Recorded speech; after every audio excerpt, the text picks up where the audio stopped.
Great to have you along for the ride. Thanks a lot for stopping by. Glad to have this man back. He's an author. He's also the boss over the CO2 Coalition. And he's got is the new book called Convenient Warming? Is that what it's called, Greg?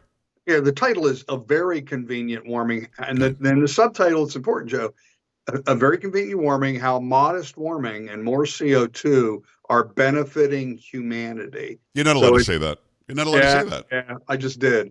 It is Gregory Wrightstone. He's been on the program many times. Go and get his books. Go and download his apps. Anything that you can do to give yourself some knowledge. Because the one thing you don't want to do when it comes to so-called climate change or global warming is just take one side's view.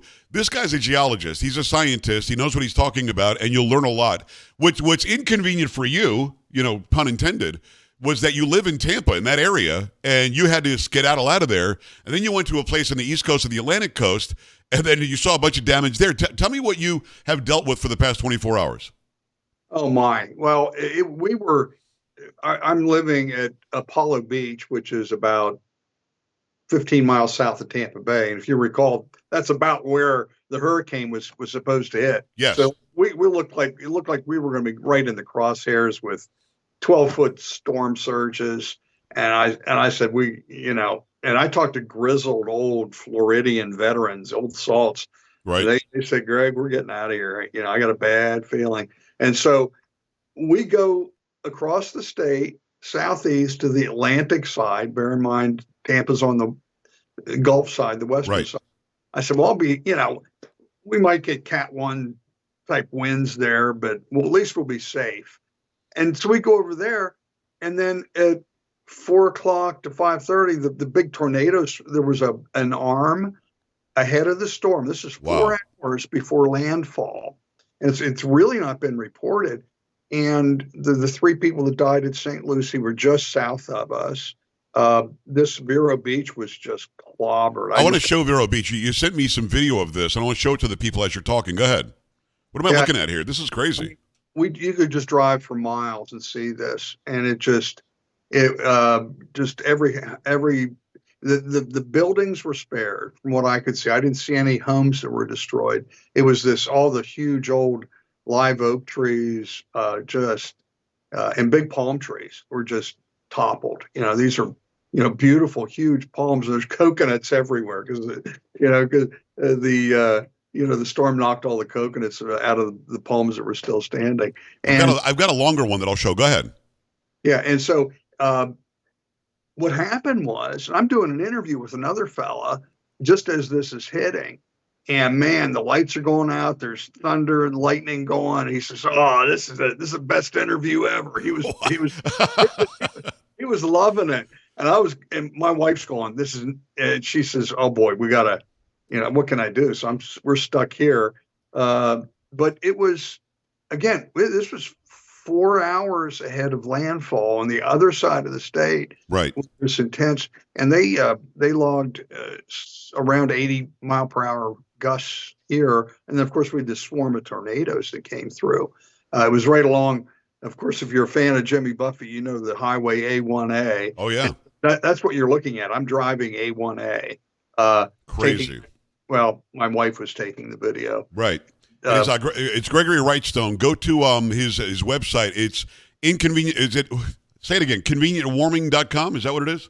Convenientwarming.com. Convenientwarming.com. Because there was a different website last time. I want you to go and check out everything that he does. He's got the Inconvenient Facts book. Go and get that. Is the app still available? Inconvenient Facts? It is, and we're in the process of updating it right now. Good. And it needs it. And so if you're looking for this book, and again, Joe, my birthday was last Thursday. I got up that morning and I logged in. The book was at #1 bestseller on my birthday. I mean, wow. I told my wife, you don't have to get me anything. I just got the best present ever. So if you just search for those 2 words, convenient warming, you could find it on Amazon or buy it directly. Go and get it, because people are starving for information about what's real and what's not real. Immediately you had people in central government, the vice president who's running for president, talking about, I don't know if you saw this, but she was telling the guy on the Weather Channel, Mike, that we should watch the language we use, that if the hurricane goes from a 5 to a 4, we shouldn't say that because it makes it sound like it's weaker. Now, I grew up in South Florida. I grew up in Hurricane Alley. A 4 is weaker than a 5, and a 3 is weaker than a 4, and a 2 is weaker than a 3. I don't know what they're trying to do at government, but I kind of wish on both sides they'd shut up and just go with the facts. So the idea, what did you? I don't know if you saw that because you guys are in the middle of the storm. I did not. But she literally told the guy live on the Weather Channel we should mind our language when talking about hurricanes because it sounds like when we degrade the number, it degrades the strength. And Greg, I'm going, dude, I was 5 years old in kindergarten learning that that's exactly what it means. Yeah. So the misinformation, disinformation is no better today than it's been since we first met. It's worse. It's worse than that. And we have, at the CO2 Coalition, we've got nearly 200 experts, scientists, physicists, and we have several top meteorologists. One of those was Joe Dalio, and some other meteorologists. They were all telling me the same thing. This thing is going to be, it's not going to be a dud, but it's not going to be the horrific storm. Most of them were telling me, if it's going to come on shore, it's going to be a low Cat 3, maybe even downgraded to a high Cat 2. Right. And it's just, they said this is going to happen. It's just going to happen. And the other thing that they were telling me, Greg, nobody's talking about it. They're talking about this huge, at the point of landfall, the Weather Channel was saying that Tampa Bay was going to expect 12-foot huge storm surges. And they were telling me, no, there's going to be the bay is actually going to drop. And that's exactly what happened. The winds blew the water away from Tampa and it lowered. There wasn't a storm surge. There was an anti-surge that was, and so the level at Tampa Bay was actually lower than what it normally is. Well, let me interject this because again, I learned about hurricanes early. I'd never heard of a reverse storm surge, which is what we saw last night in Tampa Bay. And you said that you were expecting that. I'd never seen that before. But this is how dumb it gets. On X and on other social media, people are saying, "Oh no, there's a reverse surge. That means a tsunami is on the way." Greg, I kid you not, they were predicting a tsunami. Yeah, these people, they have no, it angers me, Joe. It really does. Yeah, it's dangerous. It's dangerous. And what it's going to do is lead, when we do have something really dangerous coming at us, and it looked bad, but they were telling me, no. I'm glad I evacuated. Well, maybe not to Vero Beach. Right. What was that? I'd have gone to Georgia or someplace. But the same thing happened with Hurricane Ian. We saw the same thing with the and the Ian came through south of Tampa. Right. And we had the winds were sweeping away from the eastern shore and away from Tampa, and so it was kind of funny when I moved here. Everybody told me, "Oh, don't worry about hurricanes. Tampa never gets hit." And here I am, get 2 in 2 weeks after moving. Being here for 4 months. Right. It is Gregory Wrightstone. Get this book. It's called A Very Convenient Warming, How Modest Warming and More CO2 Are Benefiting Humanity. Go and get the book right now, convenientwarming.com. Greg, I'm just going to ask you directly. Did something that human beings are doing cause Helene and Milton in such close proximity to hit the United States?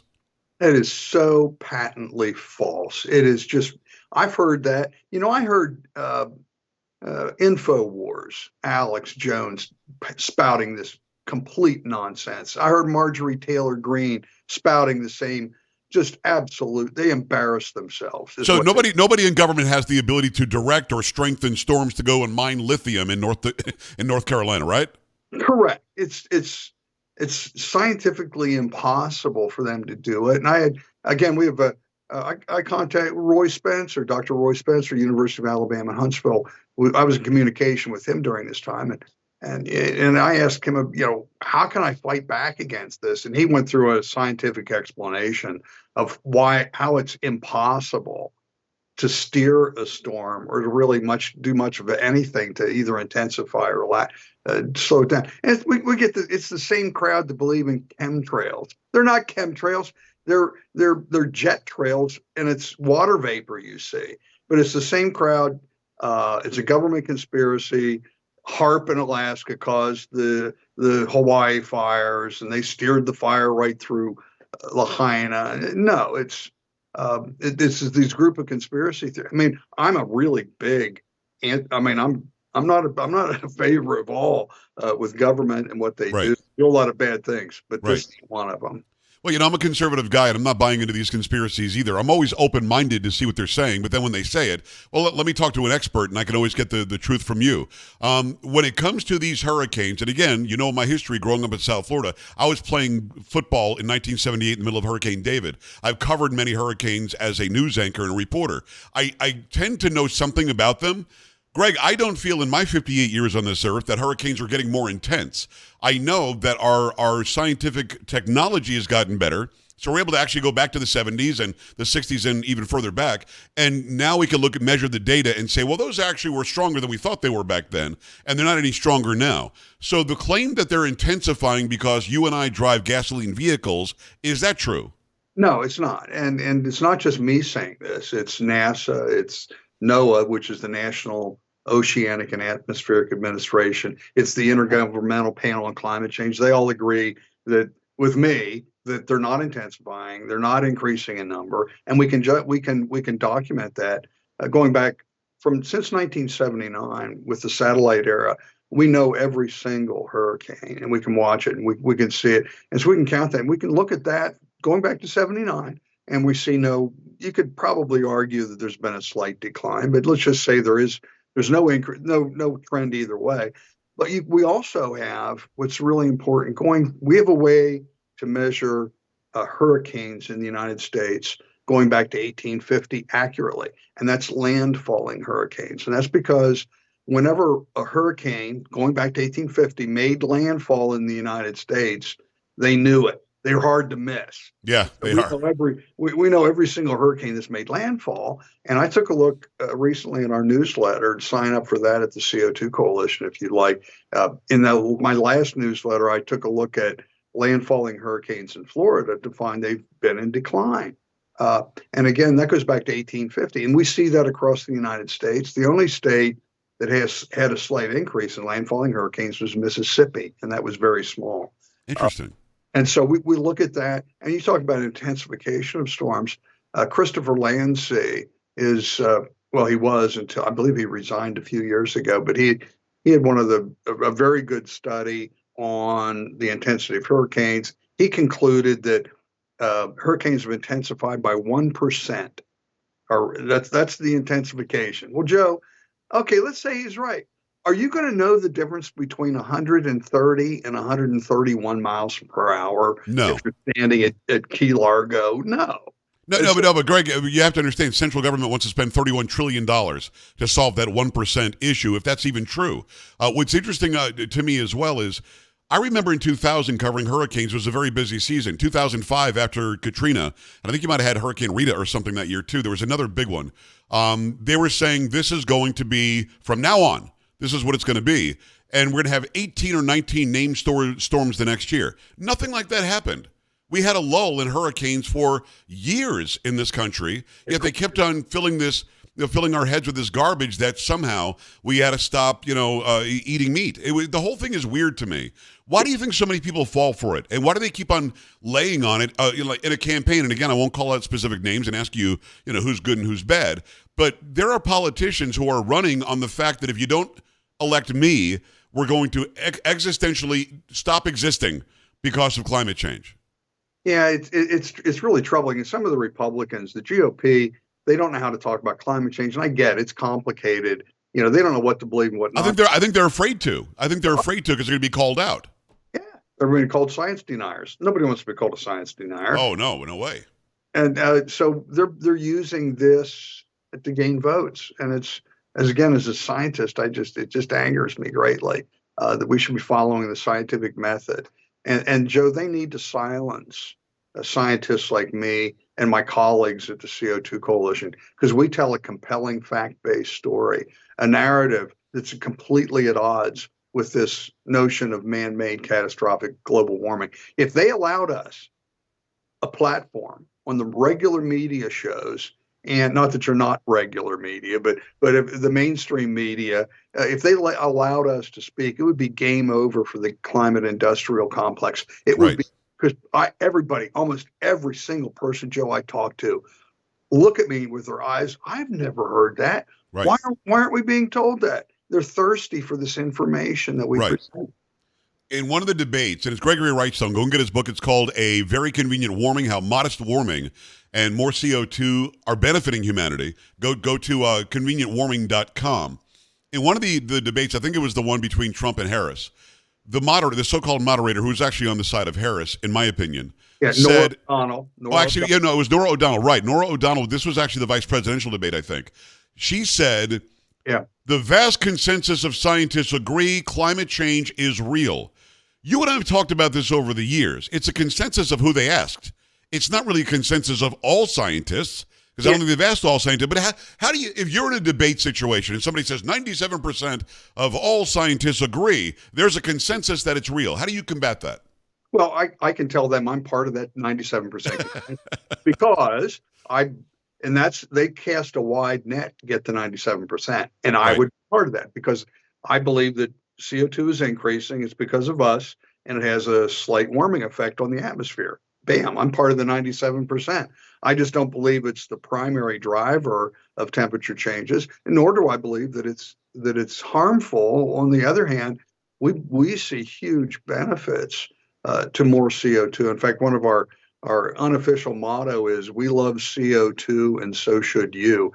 And we look at if you look at the in my new book, if you look, I've listed my favorite quotes concerning consensus, and we should look at, for example, Michael Crichton famously said, the author, he was actually PhD, he's a doctor of medicine, and he said, if it's science, it's not consensus. If it's consensus, it's not science. The quote that I love, though, is from physicist Richard Feynman, who said, I would rather have questions that can't be answered than answers that can't be questioned. I love it.